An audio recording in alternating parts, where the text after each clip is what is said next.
کرتی تھی۔ عزیزو، اگر امام نہ بھی ہوتے تو انسانیت کا تقاضا یہ تھا کہ ایسے انسان کو محفوظ رکھا جائے کہ جس کے فیاضی سے سارے لوگ فائدہ اٹھا رہے ہو، لیکن عزیزو امام کی زندگی کے دشمن ہو گئے۔ اور اسی طریقے سے جس طریقے سے پیغمبر جو رحمت للعالمین بن کر آئے تھے، کتنے موارد ایسے ہیں کہ آپ کی مخالفت کی گئی اور آپ آخرکار پیغمبر اکرم اس دنیا سے جانے لگتے ہیں، علیل ہوئے، اور علیل ہونے کے بعد ایک مرتبہ حجرے میں آپ علیل ہیں، طبیعت خراب ہے، بیٹی بیٹھی ہوئی ہے کہ دق الباب ہوا۔ ایک مرتبہ امام رسول اکرم نے فرمایا خاموش ہے، غشی کا عالم ہے، بس ایک مرتبہ پھر دق الباب ہوا۔ جناب فاطمہ زہرا کہتی ہیں کہ آنے والے چلا جا، اس لیے کہ میرے بابا آرام کر رہے ہیں، میرے بابا کی طبیعت صحیح نہیں ہے۔ بس ایک مرتبہ جب تیسری مرتبہ دق الباب ہوا تو پیغمبر نے فرمایا ارے بیٹی آنے دے، یہ وہ ہے کہ جو کسی کی اجازت لیتا نہیں ہے، یہ تیرے در کا شرف ہے کہ ملک الموت بھی اجازت لے کر داخل ہو رہا ہے۔ ملک الموت داخل ہوتے ہیں، ایک مرتبہ جناب سیدہ دیکھ رہی ہے بابا کی روح قفس عنصری سے پرواز کر جاتی ہے۔ ارے جناب فاطمہ زہرا بے باپ کے ہو جاتی ہے، باپ کا سایہ سر سے اٹھ جاتا ہے۔ عزیزو، جناب فاطمہ زہرا ہے کہ یتیم ہو گئی۔ اب باپ کا سایہ جب سر سے اٹھا ہے، اس کے بعد کچھ ہی دنوں کے بعد جناب فاطمہ زہرا بھی اس دنیا سے چلی جاتی ہیں۔ جب تک دنیا میں رہتی ہیں تو اپنے بابا کا ماتم کرتی ہیں، اپنے بابا کے اوپر گریہ کرتی ہیں جناب فاطمہ زہرا، اور اسی عالم میں گریہ کرتے ہوئے اپنے مصائب کے تکلیفوں کو برداشت کرتے ہوئے اس دنیا سے چلی جاتی ہیں۔ علی مرتضیٰ عزیزو، یہ اہل بیت کے وہ جنازے ہیں جو سب سے عظیم ہستیاں ہیں، لیکن ان کو کس طریقے سے جب دفن کیا جا رہا ہے، تشییع جنازہ کی جا رہی ہے کہ بہت کم افراد ہے۔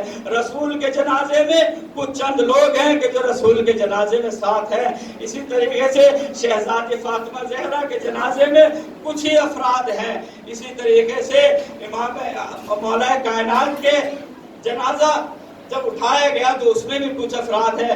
یہ عظیم افراد ہیں کہ جن کے جنازے بالکل قریب الغربا کی طرف اٹھائے جا رہے ہیں۔ عزیزو، اس کریم کی نوبت آتی ہے کہ جس کا فیاض عام تھا، جس کا فیض عام تھا تمام دنیا کے لیے۔ عزیزو، امام حسن ہے، امام حسن کو ایک مرتبہ حاکم شام نے 60 بانٹ کر کے ان کی زوجہ جودہ سے 60 بانٹ کی اور آپ کو زہر دلوا دیا جاتا ہے۔ عزیزو، جب زہر دلوایا گیا تو امام حسن نے ایک مرتبہ اپنے زہر کے اثرات دیکھے اور اپنے بھائی کو بلایا، اور بھائی کو بلانے کے بعد وصیت کی، اے میرے بھائی، تمہیں مجھ کو غسل دینا، تمہیں مجھ کو کفن پہنانا، تمہیں مجھ کو ہنوز کرنا، اور اس کے بعد تمہیں میری نماز پڑھانا۔ عزیزو، یہ کہنے کے بعد جب وصیت کر دی تو ایک مرتبہ امام حسن نے ایک الٹی کری۔ اب جو الٹی کری تو حسن کے جگر کے 72 ٹکڑے ارے تشت میں آ گئے۔ زینب یہ منظر دیکھ رہی تھی، اور یہ زینب کا حوصلہ تھا کہ بھائی کے جگر کے 72 ٹکڑے دیکھے، ارے دوسرے بھائی کے کربلا میں 72 ساتھیوں کے لاشیں دیکھے۔ جناب زینب ہے جو اپنے بھائی کے جگر کے ٹکڑے دیکھ رہی ہے۔ بس ایک مرتبہ امام حسن نے تمام بچے جمع ہے، بیٹا قاسم جمع آ گیا، عبداللہ آ گیا، ام فروا ساتھ ہے، ایک مرتبہ سب کو دلاسا دے رہے ہیں، سب تمام بیویاں رو رہی ہیں، کوہرام برپا ہے۔ ارے امام حسن کی روح قفس عنصری سے پرواز کر جاتی ہے۔ میں کہوں گا ام فروا، ارے آپ کے شوہر اس دنیا سے چلے گئے، آپ کا وارث اس دنیا سے چلا گیا، یقیناً ارے بہت مصیبت کی گھڑی ہے، ارے بڑے غم کی گھڑی ہے، لیکن ام فروا، ارے آپ کے کے سر پہ حسین کا سایہ موجود ہے، عباس کا سایہ موجود ہے۔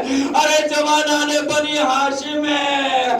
ارے ذرا کربلا میں دیکھو کہ جب کربلا میں ارے آپ کا بچہ قاسم شہید ہوگا تو کوئی پرسہ دینے والا نہ ہوگا۔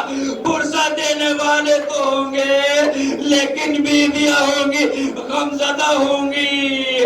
ارے کسی کی گود اجڑی ہوگی، کسی کی ماں اجڑی ہوگی۔ اجرکم اللہ، خدا کسی غم میں نہ رلائے سوائے غم شہدائے کربلا کے۔ عزیزو ادھر سے امام حسین نے وصیت کی تھی کہ اے میرے بھائی، اگر میرے جنازے کو میرے دانا رسول کے قبر کے پہلو میں دفن کر دینا، اور یاد رکھنا اگر کوئی مزاحم ہو اور کوئی رکاوٹ ہو تو تم جنازے کو لے کر آنا اور میری ماں مادر گرامی فاطمہ کے پہلو میں دفن کر دینا، لیکن خبردار میرے بھائی جھگڑا مت کرنا۔ عزیزو کتنا کریم امام ہے، رحمت للعالمین کا نواسا ہے کہ اپنے اس دنیا سے جانے کے بعد کی امت محمدی کی فکر ہے کہ خون خرابہ نہ ہو۔ عزیزو میرے مولا نے امام حسن نے ایک مرتبہ وصیت کی، وصیت کرنے کے بعد اس دنیا سے چلے جاتے ہیں۔ دنیا سے جب گئے ہیں تو اس کے بعد آپ کے جنازے کو امام حسین نے وصیت کے مطابق غسل دیا، کفن پہنایا، حنوط کیا اور آپ کے جنازے کو رسول اکرم کے قبر کی طرف لے کے چلے۔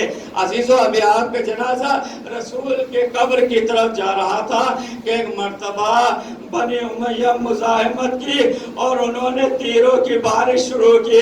عزیزو تیروں کی بارش ہونا تھا کہ ایک مرتبہ ارے 7 تیر حسن کے جنازے میں پیوست ہو گئے۔ حسن کا جنازہ واپس آتا ہے، ارے وہ بہن کس طریقے سے کس دل سے اپنے بھائی کے لاشے سے تیر کو نکال نہیں ہوگی۔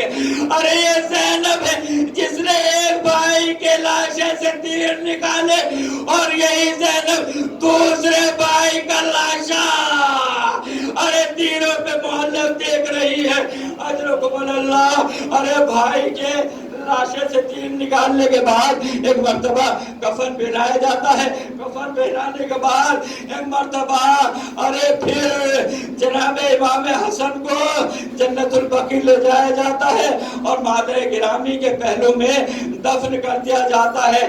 تمام اولاد ہے، جناب قاسم ہے، جناب قاسم یتیم ہو گئے لیکن کوئی سارے افراد موجود ہیں، تمام چچا موجود ہے، چچا موجود ہے، بھائی موجود ہے، بیویاں موجود ہیں سہارا دینے کے لیے، دست شفقت پھیرنے کے لیے، لیکن ہائے ارے کربلا میں جب سکینہ یتیم ہو گئی، جب حسین کو مارا گیا تو سکینہ کے سر پہ کوئی دست شفقت پھیرنے والا نہ تھا۔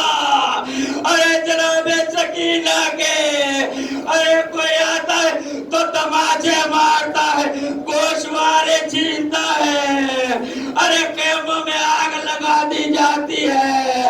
ارے مولا حسن کا جنازہ کم سے کم دھوم سے اٹھا، جنازہ لے کے جوانان بنی ہاشم چلے، لیکن آئے حسین کا جنازہ ارے 3 دن ہو کر 3 دن دشت کربلا میں پڑا رہا۔